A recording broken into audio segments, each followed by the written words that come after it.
Donor darah yang diinisiasi Kantor Otoritas Jasa Keuangan, OJK, Provinsi Sulawesi Selatan dan Sulawesi Barat berlangsung di Ballroom OJK Sulselbar. Acara ini menggandeng UPTD Transfusi Darah Provinsi Sulawesi Selatan sebagai bagian dari Program Tanggung Jawab Sosial dan Peningkatan Keselamatan dan Kesehatan Kerja, K3.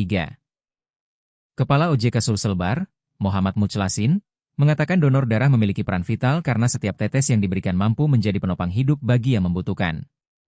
Setiap tetes darah yang kita donorkan berpotensi menyelamatkan nyawa, terutama bagi pasien kritis dan ibu yang menjalani persalinan, kata Muclasin. Ia menekankan pentingnya kesadaran kolektif masyarakat dalam menjaga ketersediaan darah secara berkelanjutan. Kegiatan donor darah ini mendapat dukungan dari Kepala Dinas Kesehatan Sulawesi Selatan, Dr. Isya Iskandar, serta Kepala UPTD Transfusi Darah, Erna Komalaningrum.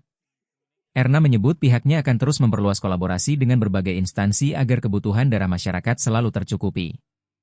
Dari kegiatan tersebut berhasil terkumpul 150 kantong darah yang nantinya akan disalurkan kepada pasien yang membutuhkan.